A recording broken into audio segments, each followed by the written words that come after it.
Movie की start में हम एक फार्म हाउस को देखते हैं। तेज रोशनी इस फार्म हाउस में दिखाई देती है। ये रोशनी कोई और नहीं बल्कि एक मैजिकल नेचुरल क्रिएचर था। इस रोशनी की वजह से यहाँ पर बहुत ही ज्यादा तबाही हो चुकी थी। सुबह होते ही यहाँ का फार्म हाउस का मालिक जो था वो यहाँ पर आता है और अपने तीनों बेटों को भी बुलाता है, क्योंकि उस मैजिकल लाइट ने इसका सारा खेत बर्बाद कर दिया था। ओनर का सबसे छोटा बेटा जो कि जॉन इनकी नजरों में नालायक था, इन सब का कहना था कि अभी जॉन इसकी रखवाली करेगा और रात को आके यहाँ पर ड्यूटी देगा। फार्म का ओनर अपने बड़े दो बेटों से बहुत ही ज्यादा प्यार करता था, लेकिन छोटे बेटे से कोई भी प्यार नहीं करता था। ये दोनों इसकी इस नादानी को देखते हुए सब ने फैसला किया था कि जॉन अभी यहाँ पर रात को इसकी ड्यूटी देगा। जॉन भी बोला बाला था, इसलिए ड्यूटी के लिए मान गया था। जॉन होशियार भी बहुत ज्यादा था, ये अपनी ड्यूटी निभा रहा था। आवाज आती है और जब ये पीछे मुड़ के देखता है तो वहाँ पर एक बहुत ही बड़ा खूबसूरत सफेद रंग का एक घोड़ा था। जॉन को अपनी आंखों पे यकीन नहीं हो रहा था कि इतना बड़ा चमकदार सफेद कलर का इतना बड़ा घोड़ा इसके सामने कैसे खड़ा हो सकता है। ये चालाकी से इसके सामने एक रस्सी फेंकता है और वो रस्सी उस घोड़े के गले में फंस जाती है। वो रस्सी तेजी से खत्म हो रही थी। अचानक से जॉन ने उस रस्सी को अपने हाथों से पकड़ लिया।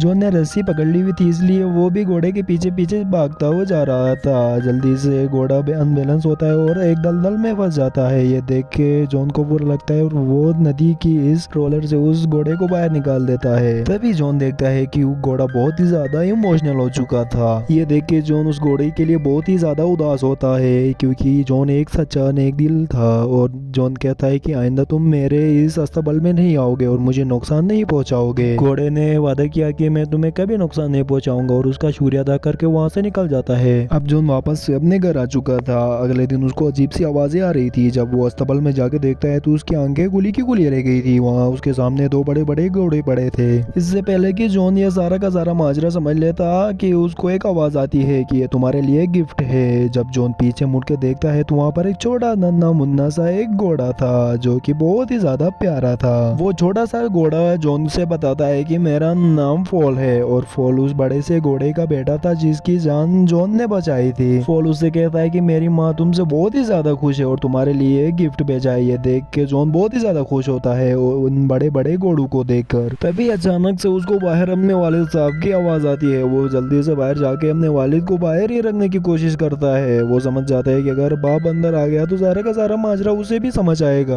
और वो इसमें कामयाब भी हो गया था। अगले दिन जॉन उस छोटे से घोड़े के ऊपर बैठता है और जॉन उस छोटे से घोड़े की स्पीड देख के हैरान और परेशान और तंग रह चुका था। जब फॉल एक जोर की सीटी मारता है तो वो बड़े दो घोड़े अनस्टेबल होते हैं और जल्दी से फॉल की तरफ भागने लग जाते हैं। और जॉन सोचता है कि क्यों ना इन बड़े दो घोड़ों को भेजा जाए। इसके बाद जॉन इन दो बड़े बड़े घोड़ों को लेकर मार्केट में आता है और सारे लोग इन बड़े घोड़ों को देख के हैरान परेशान रह जाते हैं, क्योंकि इन लोगों ने इतने बड़े और प्यारे घोड़े कभी नहीं देखे थे। फॉल जॉन से कहता है कि इन दो बड़े घोड़ों को क्यों ना उस ज़ईफ आदमी को भेजा जाए, लेकिन जॉन इसकी बात से इनकार होता है। कहता है कि मैं इन बड़े दो घोड़ों को अपने किंग को ही भेजूंगा। जब किंग वहां पर आता है तो ये बड़े घोड़े देख के वो भी हैरान हो जाता है और वो इन दोनों को बहुत ही ज्यादा पसंद कर लेता है। लेकिन उसका मिनिस्टर कहता है कि ये दो घोड़े तो मुझे चोरी के दिख रहे हैं। मिनिस्टर की बात का फायदा उठाते हुए जॉन से इन दो बड़े घोड़ों को बिना ही कोई बात किए इनसे छीना जाता है। जॉन इनको देख के बहुत ही ज्यादा दुखी होता है।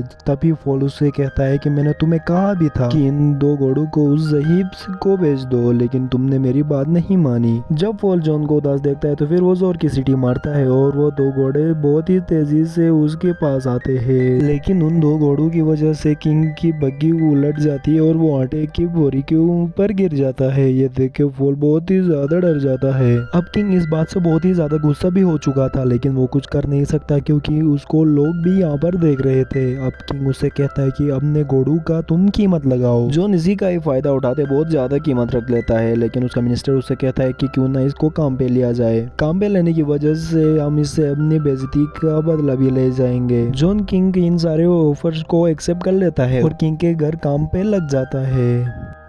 अगले दिन ही मिनिस्टर किंग से कहता है कि क्यों ना हम जॉन से ऐसा काम करवाए कि वो एक मैजिकल बर्ड जो है वो उसको लाने के लिए कह दे, क्योंकि उस बर्ड को लाना नामुमकिन था। इसी वजह से वो मर जाएगा, नहीं मर गया तो फिर यहाँ आएगा तो हम उसको सबक भी सिखा सकते हैं और उसको बर्ड न लाने की वजह से सजाए मौत भी सुना सकता है। इस आइडिया को सुन के वो बहुत ही ज्यादा खुश होता है और उसे एक्सेप्ट कर लेता है। इस काम को करने से एक जानवर को बड़ी तकलीफ हो रही थी, वो था फॉल। फॉल इस काम के लिए जॉन से कहता है कि ये जानलेवा है, तुम ये ना करो। फॉल उसे कहता है कि इस बर्ड के पीछे जो भी गया है आज तक वो जिंदा वापस नहीं लौट आया है, इसकी बहुत ही पुरानी कहानी है, तुम ये ना करो प्लीज। लेकिन जॉन इसकी एक बात नहीं मानता है, क्योंकि जॉन ने कमिटमेंट ली ही थी तो फिर फॉल भी उसका साथ देने से कैसे पीछे मुँह कर लेता। इसलिए दोनों निकल जाते उस मैजिकल बर्ड को लेने के लिए। फॉल जॉन को कुछ नट्स दिखाता है। ये नट्स उस मैजिकल बर्ड के बहुत ही ज्यादा खास थे। जब ये नट्स वो फायर बर्ड्स खाता है तो फिर वो चैन की नींद सो जाता है। फॉल उसे कहता है कि जब वो नींद में चला जाएगा तब हम उसको कैद कर लेंगे। इसी इंतजार में वो दोनों उस मैजिकल बर्ड के लिए एक जाल बिछाते हैं। वो उन नट्स को जमीन में फेंक देते हैं और आसानी से चुपके से वहां से सारा का सारा माजरा देख रहे थे कि अचानक से वहां पर एक रोशनी आती है और वो मैजिकल बर्ड इसको खा लेता है और बहुत ही ऊंचाइयों में जाता है। चूंकि नट खाने की वजह से वो बेहोश होकर गिर जाता है। वो जल्दी से जॉन उसके पीछे भाग लेता है, लेकिन अचानक से उसकी आंख खुल जाती है और वो जॉन के पीछे पड़ चुका था। तभी अचानक फॉल अपना रोल अदा करते हुए वो जॉन को बचा लेता है। इसकी वजह से उस सारा का सारा आइलैंड तबाह बर्बाद हो चुका था। इसकी वजह से फॉल भी ज्यादा जख्मी था। फॉल के पास आखिरी नट पड़ा था और जॉन उस नट को उस फायर बर्ड के पीछे भगा देता है और फिर वो उसको खा लेता है और वो बेहोश होके रह जाता है। जब जॉन उसको देखता है तो फिर वो मैजिकल बर्ड के आंखों से आंसू नीचे टपक रहे थे। ये देखकर जॉन को बहुत ही ज्यादा बुरा लगता है और वो कहता है कि क्यों ना हम इसे आजाद कर दे, लेकिन फॉल कहता है कि इसकी तुम्हें बहुत ही ज्यादा सजा मिलेगी। हर बार की तरफ जॉन इसकी बात नहीं मानता और उस बर्ड को आजाद कर देता है और वो बर्ड अपने पंख फैलाते हुए वहां से चला जाता है। बहुत ही ज्यादा ग्लो कर रहा था क्योंकि उसके अंदर हीट और लाइट थी। फॉल उसे कहता है कि अभी तुम्हें किंग नहीं छोड़ेगा। उसे कहता है कि ये पंख मैं किंग को दिखाऊंगा और उसे कहूंगा कि मैंने उसको कैद किया था, लेकिन मुझे उसका कैद होना बिल्कुल भी नहीं पसंद। इसे कहते हुए वो दोनों शेर की तरफ भागते हैं। जब जॉन किंग को सारा का सारा माजरा सुना देता है तो किंग इसकी एक भी बात पर यकीन नहीं करता है और उसको सजाए मौत सुना देता है। तभी वहां पर जॉन उस पंख को हवा में उड़ाकर सबको दिखा रहा था, लेकिन वो ग्लो नहीं कर रहा था।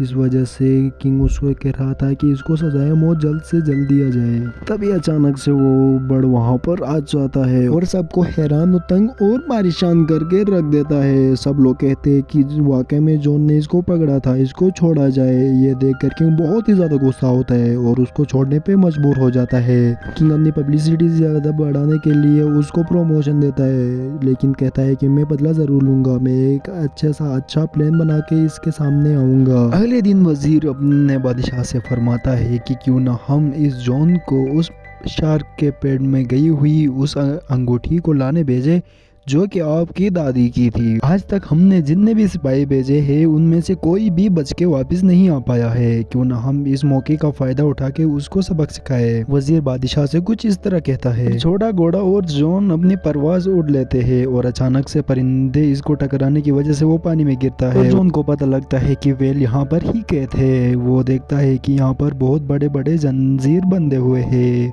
और ऊपर अपनी निगाह फेरता है तो वो बड़ी भयानक शार्क इसको नजर आती है। बाहर आते ही फॉल उससे बताता है कि ये वही वेल है जिसके बारे में बादशाह ने उसे कहा है। अभी सारा का सारा आइलैंड ही वेल से बना है। जॉन उससे पूछता है कि तुम यहाँ पर कैसे बंधी हुई हो। वेल उसे बताती है कि पुराने जमाने की किस्सा है कि मैंने कुछ शिप्स को निगल लिया था, लेकिन मुझे अपनी गलती का एहसास हो चुका है। ये सारे का सारा मंजर देख के जॉन को बहुत ही ज्यादा तरस आता है वेल पे। अचानक से ही जॉन को एक छींक आती है और उससे उसको ये आइडिया पड़ता है कि अगर हम शार्क को एक छींक लगाए तो उसके अंदर फंसी हुई सारी की सारी शिपें बाहर आ जाएंगी। फॉल उसका बात मानता है और वो वेल के नाक के अंदर घुस जाते हैं और वो अपने परू से उसके नाक में अकड़ी सी आके करते हैं और वेल को बड़ी सी छींक आती है जिसकी वजह से वो शिप्स बाहर आती है। जॉन को ये सारा का सारा मंजर देख के बहुत ही ज्यादा अच्छा लग रहा रहा था, वेल दोबारा पानी में घुस गई थी। बाद में जॉन को आइडिया आता है कि अब मैंने क्या कर दिया, वेल ने तो अपने साथ उस रिंग को भी ले गए। थोड़ी देर बाद वहाँ पर एक छोटा सा नन्ना मुन्ना एक कीड़ा आता है और वो अपने साथ रिंग भी लेके आता है और वो उसे कहता है कि वेल ने तुम्हारे लिए भेजा है। जॉन उस रिंग को लेके बादशाह की खिदमत में हाजिर होता है। जॉन उस रिंग को शहजादी को दिखाता है जो कि किंग की बेटी थी। ये कारनामा देख के उससे इम्प्रेस होके वो उसके प्यार में पड़ चुकी थी। अगले दिन किंग भी दुनिया से उठ चुका था और किंग की बेटी जॉन को ऑफर करती है अपने साथ शादी करने को। इसी की तरह इस मूवी की हैप्पी एंडिंग हो जाती है। जॉन और प्रिंसेस आपस में शादी कर लेते हैं और जॉन इस सल्तनत का किंग बन जाता है और सारे लोग इसको देख के बहुत ज्यादा खुश होते हैं क्योंकि